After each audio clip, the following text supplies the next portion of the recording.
Hi, my name is Marcus. This is episode 10 of Wellness Through Passion, specifically the Getting to Know series podcast. Today I'm with Fu Laoshi, Miss Fu, my Chinese teacher at my high school. Miss Fu, would you like to tell us a little bit about yourself? Hello, my name is Jessica Fu. I teach Chinese Mandarin in Harris High School. This is my 10th year of teaching Chinese language. I came from Shanghai, China. Um, I was an English teacher before. Now I changed to teaching Chinese in the US. So, how has your journey been with teaching Chinese? It was it was fun. In the beginning, because I was teaching English, so it's to Chinese students. So it was like teaching a second language to my students, and now it's a switch, teach Chinese language to American students as a second language. And um, I'm very happy to see my students, they are so interested in Chinese language and the Chinese culture. So it motivated me to want to find good resource and good uh, culture elements that interest my students and help them to learn well. So, what are the biggest differences you've seen in China, the way they teach, or in America, like how they teach? When I was teaching English, it was a long time ago. Well, probably that it's changed now in China, but the difference that I experienced was over here, schools focus on individuals a lot more than in China. I had 40 to 50 students in each class. Um, it's very difficult for me to pay attention to every single student all the time. Mm. But over here, we have a smaller number of students in each class, and am able to um, use differentiated instructions according to students' abilities and interests. So I think this is the biggest difference between China and US. How has Chinese teaching Chinese helped you as grow as a teacher and understanding how to teach others? I believe teaching a language is not just teaching a language.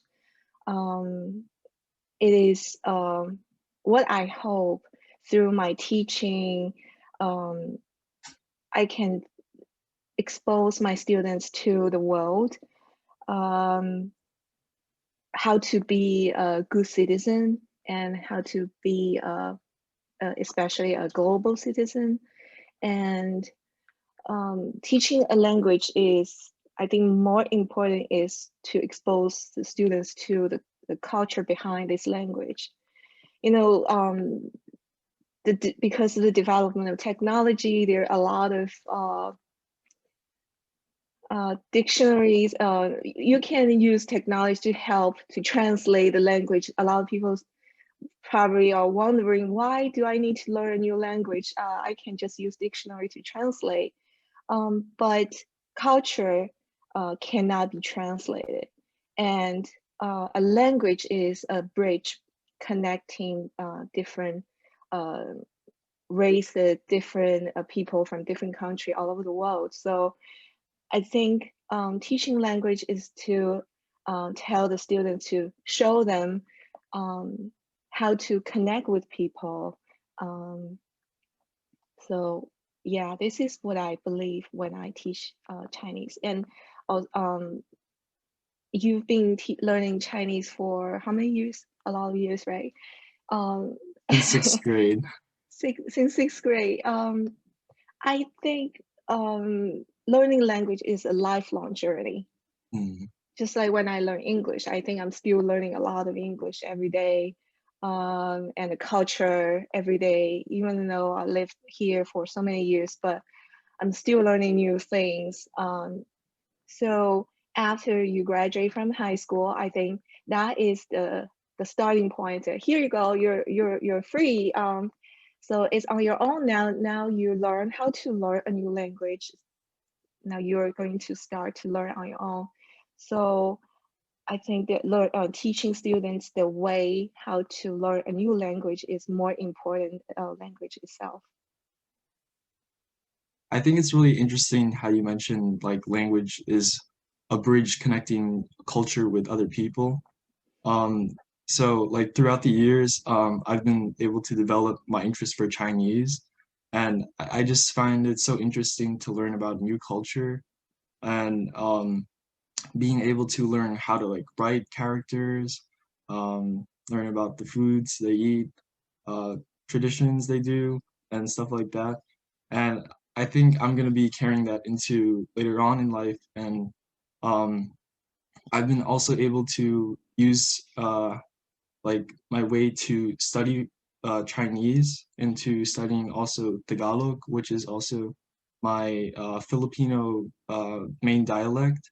So my mom speaks Tagalog and Ilocano, which is another dialect of Filipino language, and she always encouraged me to learn the language, and then I was actually very motivated to get my own book and study it on my own, and I'm still trying to learn. And also like how we do in Chinese, we watch movie. Um, I also try to watch a Tagalog movie, and I think that's the best way to learn by watching movies, talking to others, and just really exposing myself to the language. Um, it's really interesting because I get to learn something new and know that I can carry it onto the future. That's great.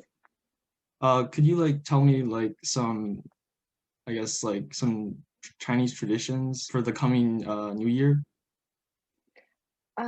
Yeah, Chinese New Year is it's next week, right? Yeah, almost a little bit more than a week. Yeah. Over here, I see a lot of people put up the couplets, like the red paper uh, with the Chinese characters on it, and they put on the side, two sides of the door.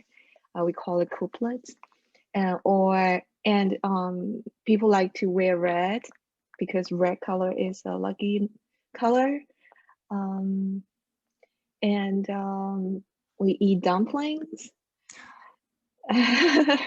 um, I, is that the first food you learn in Chinese class? I think and so. and we eat sticky rice ball. Mm, Um, if you have families over here, we visit families, relatives on Chinese New Year, and it's the best day for Chinese kids because they get red envelopes with money in it. Um, Traditionally in China, on Chinese New Year's Eve, everybody's sitting together having Chinese New Year's Eve dinner. It's kind of like a feast, and watch TV. Every year, the country will have a very big show, inviting a lot of popular actresses, and some comedian singers, so this is a very big tradition, and it's still going on now.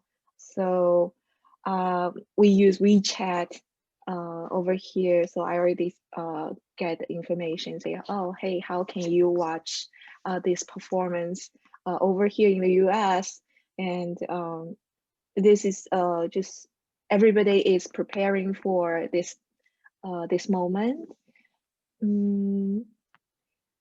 Yeah, over here, probably Chinatown and Flushing in New York is the busiest time of the year, even though at this moment, the pandemic, I guess, cannot gather. But like we are going to order some takeout and are going to just stay home and watch TV and food. That's most important. Going into the topic of like Chinese food, could you explain like any significance of eating like dumplings or like oranges or the sticky rice? Sticky.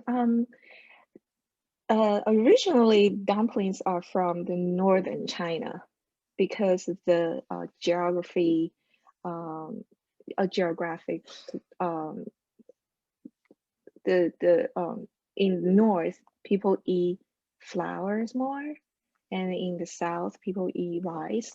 So that's why in northern China people eat dumplings, and in southern China people eat sticky rice.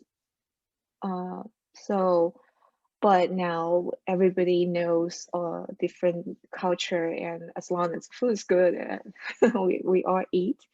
Um, and we also eat fish because fish yu in Chinese has this another word with the same pronunciation. Yu means surplus. So if we eat fish every year, that means every year we have surplus. So that's it means that means good luck. And dumplings also looks like a money used in ancient China. So that's why people like to make dumplings on that day. And it's also a very good activity for a family to do on a New Year's Day. Have you tried making dumplings? Yes, but never tried making skins by myself. I'm not really good at it.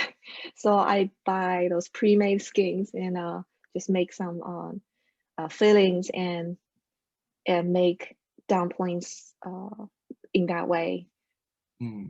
I actually tried doing it, and it's like harder than it looks. uh, don't worry. In the beginning, I was not that good either. Do you have like someone who's like really good at it in your family?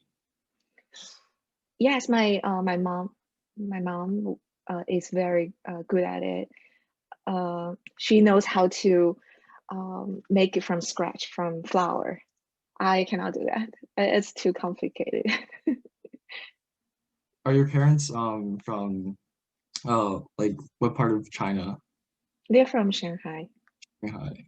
Yeah. And you guys mostly speak Mandarin? In yeah, we are. I speak Shanghai dialect too, but in school in Shanghai we speak Mandarin.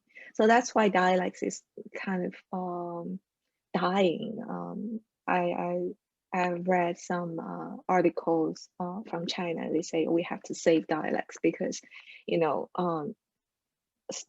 little kids they started to learn Mandarin when they were very little, and parents started to speak Mandarin in family too. So a lot of kids they don't know how to speak a dialect properly. They say, "Oh, save dialects," but still in different regions. Wow. Like yeah, also for like the Filipino language, there's a lot of dialects as well. I think really the dialects give each person like their own identity because like it Yes. shows like where they're from, and it just like shows like knowledge of like other types of like foods and like stuff like that. How many dialects do you speak?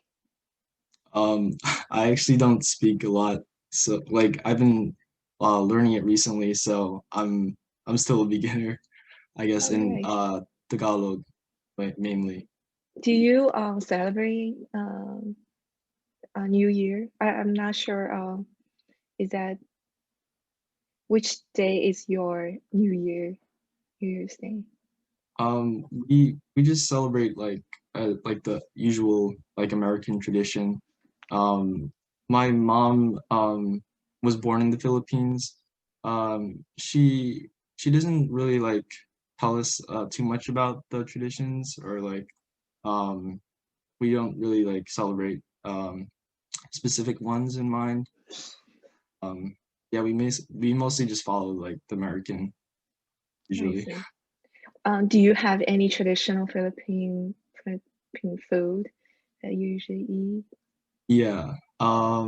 So I like to eat palabok, which is it's like a noodle based and it has like shrimp paste, um chicharron, which is like the pork um pork skin, like the crunchy pork skin.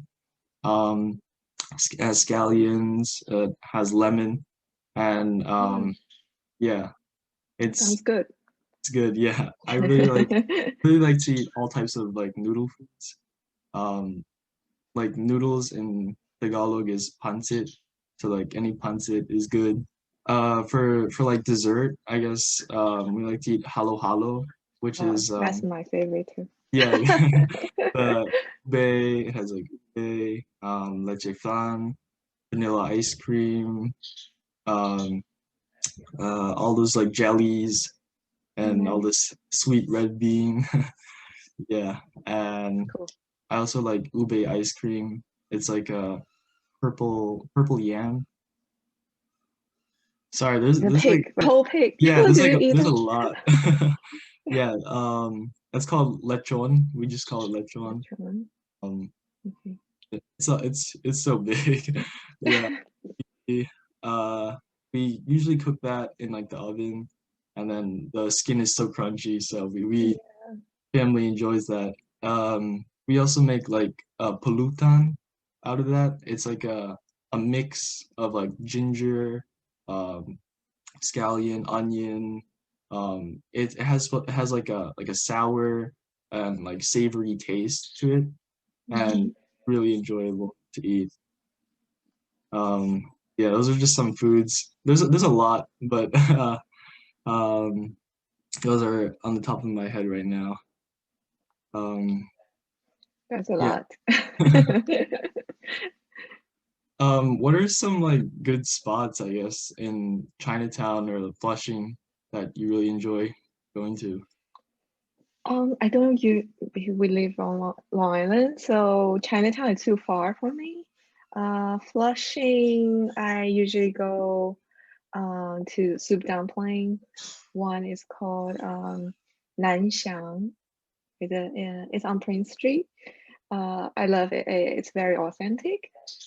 And actually, there's a Shanghainese restaurant next to, very close to the school. It's called Blue Wave. I usually go there for Shanghainese food. It's quite authentic. And a lot of the times I'll cook by myself. What kind of foods do you cook? I cook Shanghainese food,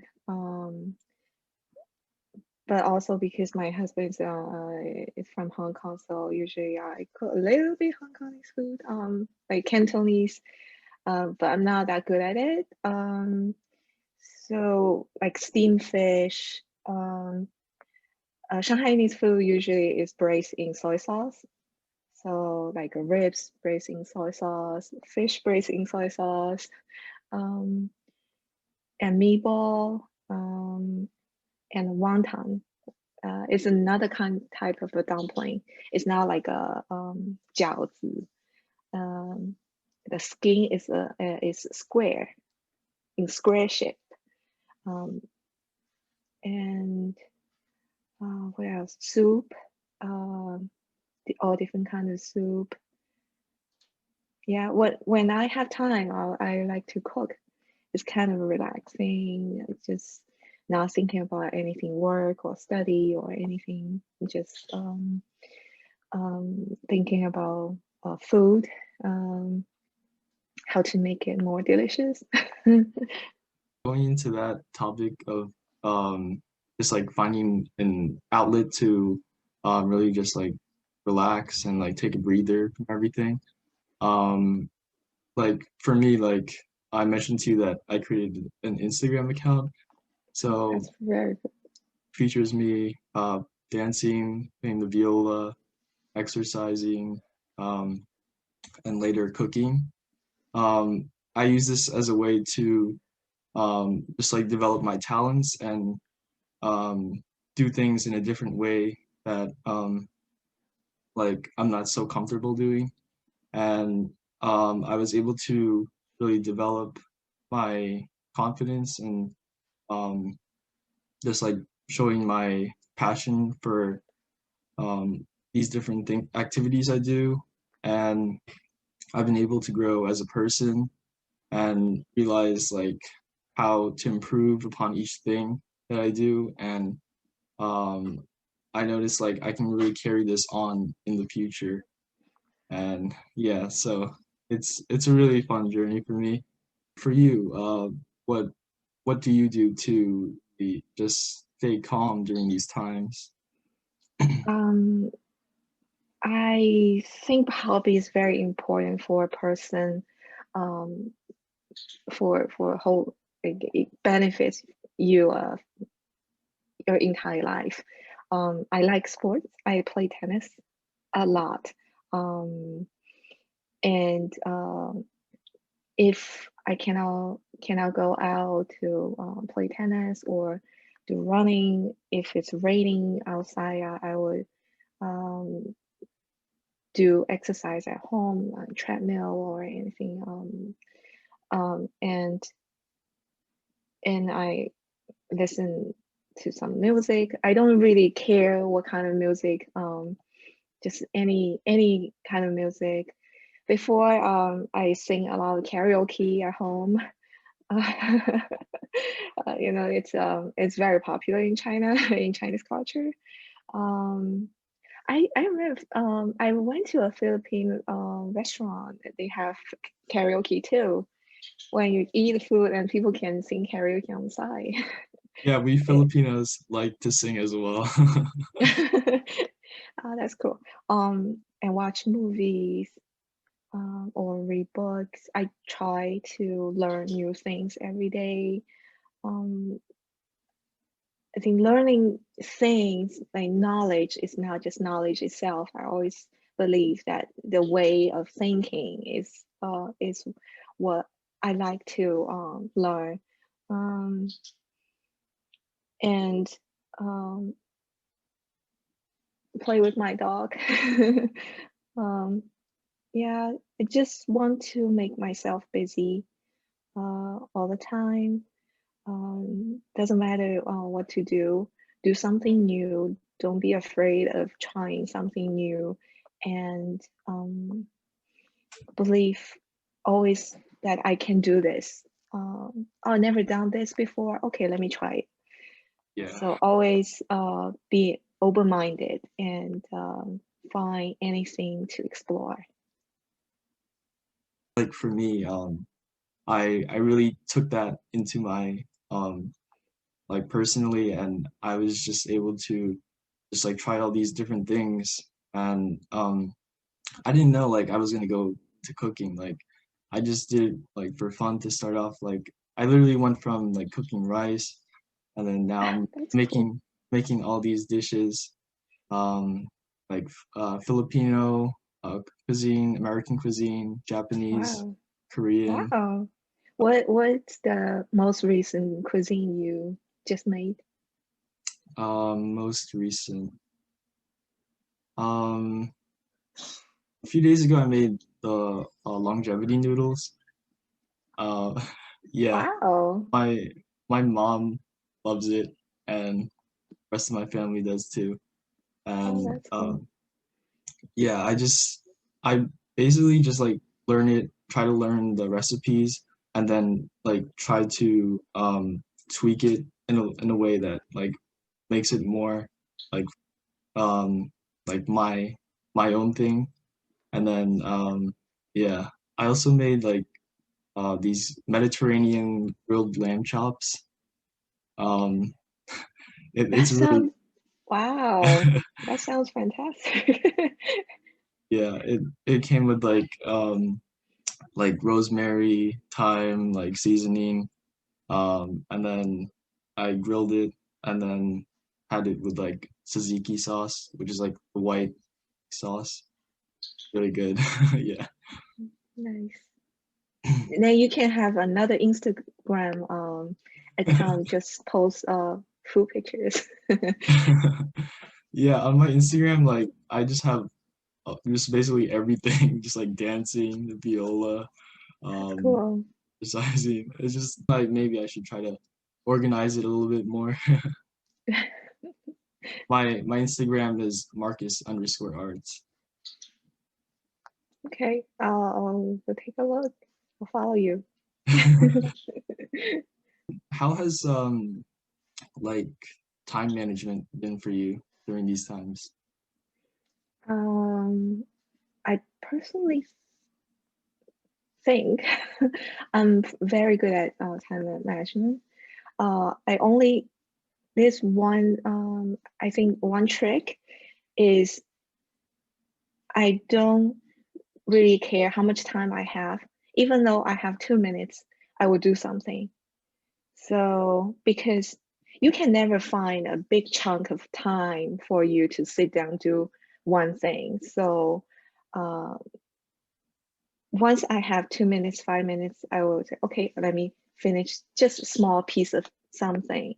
So in this way, you can accomplish a lot of things in 2 hours or in the whole day.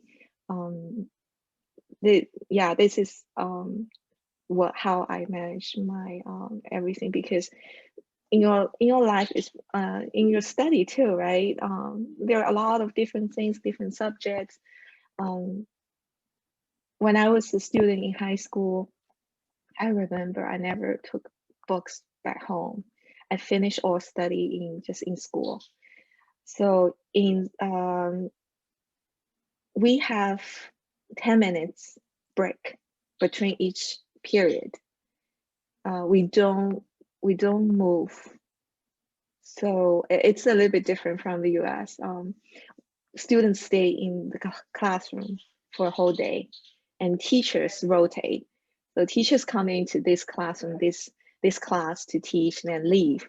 So we stay in the same classroom for a whole day and we have 10 minutes break between each period. So that 10 minutes between each period is for me to do homework. So after like a whole day finish, school finish, my homework is done. So I don't need to bring anything. I didn't need to bring anything. Sorry, my dog. I didn't need to bring anything back home, and I can do uh, and something that's fun, that my hobbies. I can go play sports with my classmates. Yeah,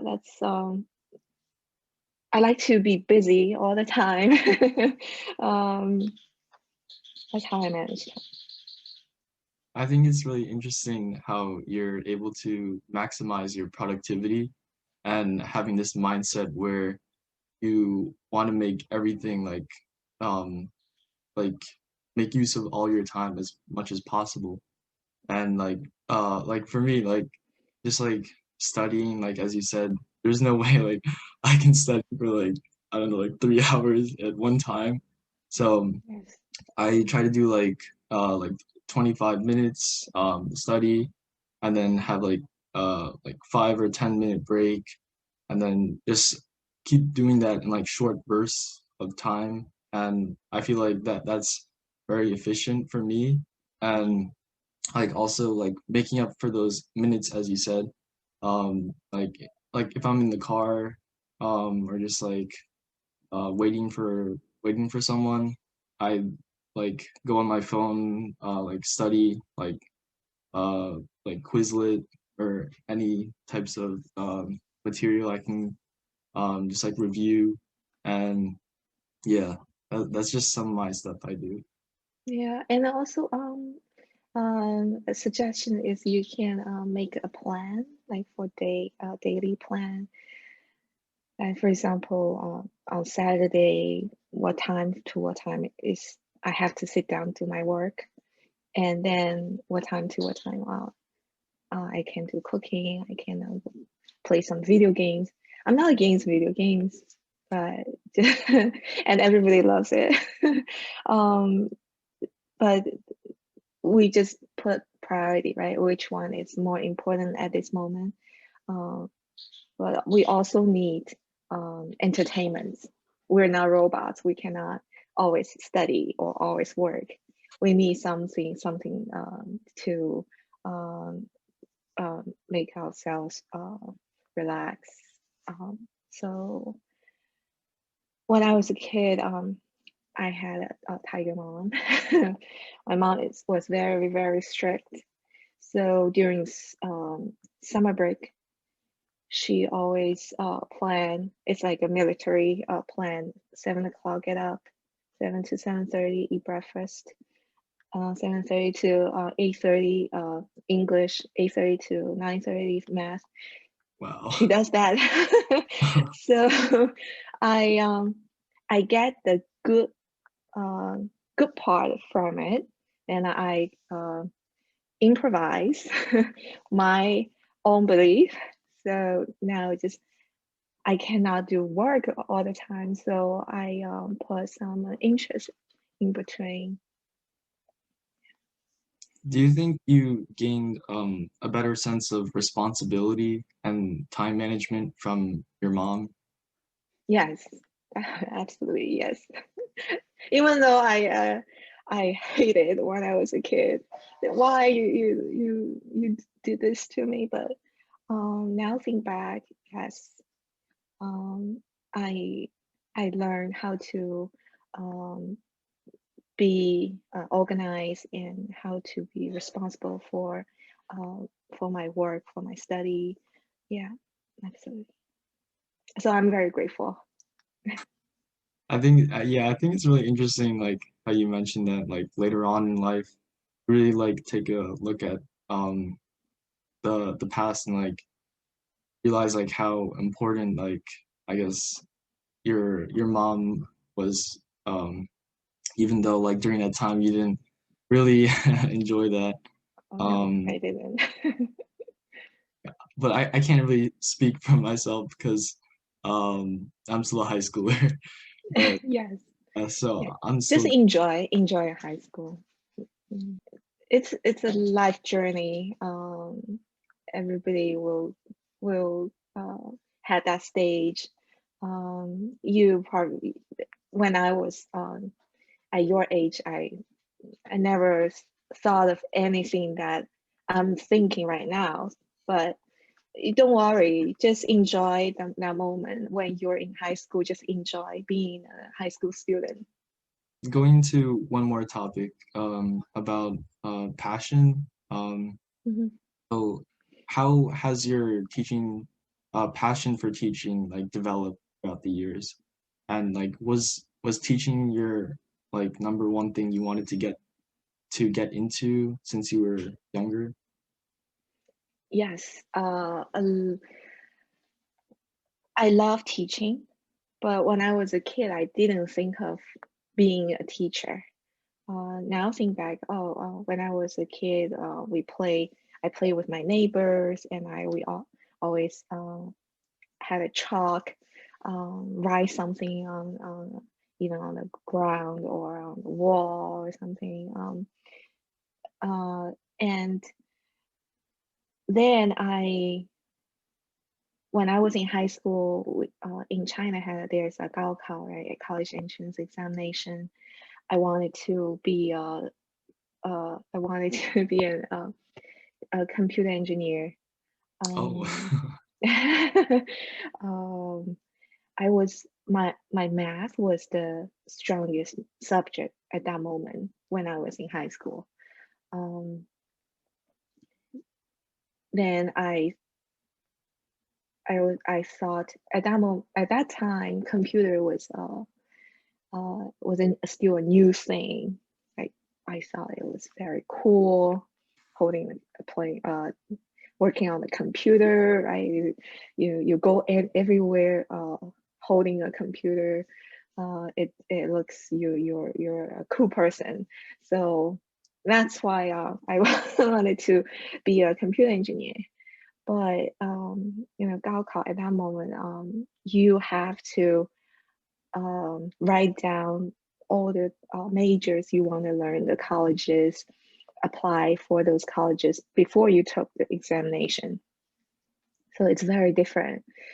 I didn't know how I did, how I would do in the exam, but I had to already apply for certain colleges.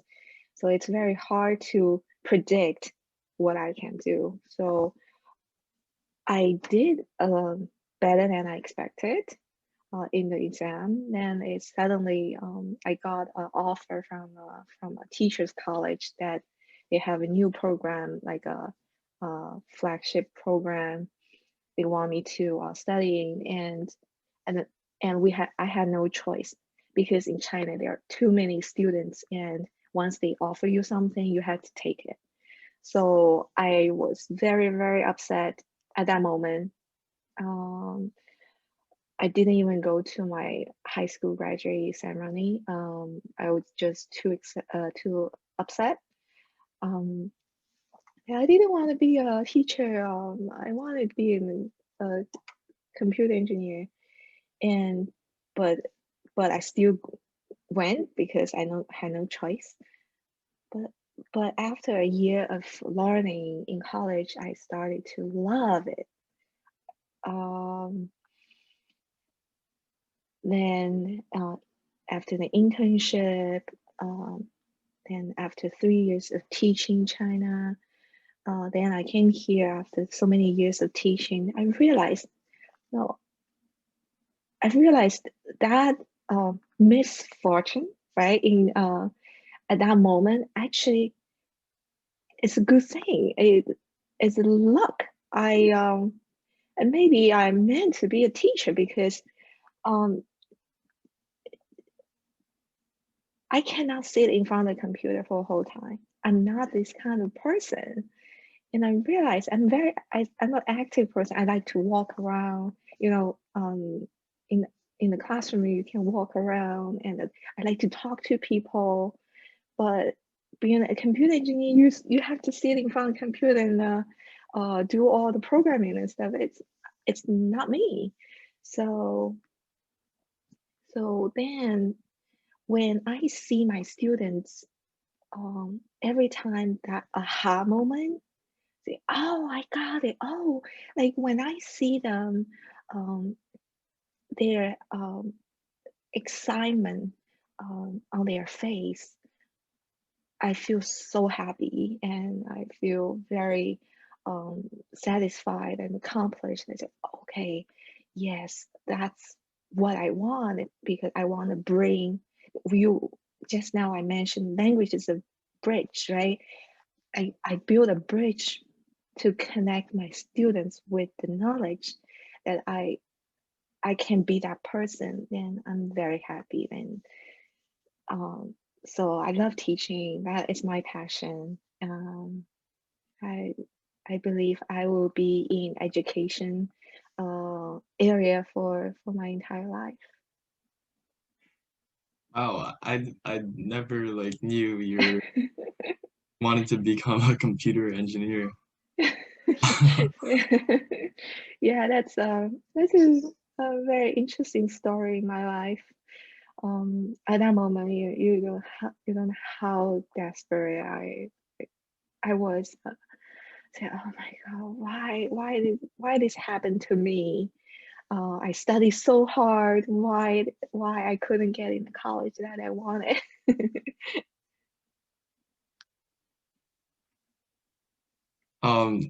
Well, I actually like am interested in becoming like a computer engineer, um, or like just like a general like interest in like the STEM field. I'm not really like sure that I want to go in a major. Mhm. Would you recommend like still going into that's like a specific one or just like being like undecided?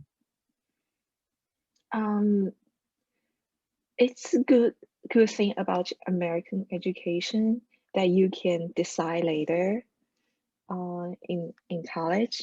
So if you haven't decided and if you have an option to take that you can decide later, um, you could do that. Um, and even though you decided, it doesn't mean you're going to do this. You're going to be in this area for a whole life because it's a long life journey, and high school this moment it's just a small stop, um, a small decision or choice that you are going to make in your whole life. You're going to make a lot of choices in your life. So even though you pick a wrong major, you realize your it was not what you want. Um, it's not a really a it's not the end of the world. You can always change. A lot of people they don't go to college after graduate high school. From the high school, they started to work. Then they found, oh, I like to do this more, and then they go back to hard college. So just at that moment, try your best to make the best decision for yourself, even though that's a bad decision. Just it's okay. You still can change it. It's not really a bad thing. Okay, thank you though. But well, my husband is a computer engineer. He loves it. Yeah, it's cool. And also, we rely on computers so much, Yeah, and I think it's if that's what you like to do, I think that's great. it's a growing like interest in the field, like computers. So yeah, thank you for the advice though. Oh, no problem. Anytime. So I just wanted to wrap things up. So I just wanted to say thank you, Miss Fu, for your time. Thank Um, you. this was episode number 10 of Wellness Through Passion, specifically the Getting to Know series podcast. Thank you for watching.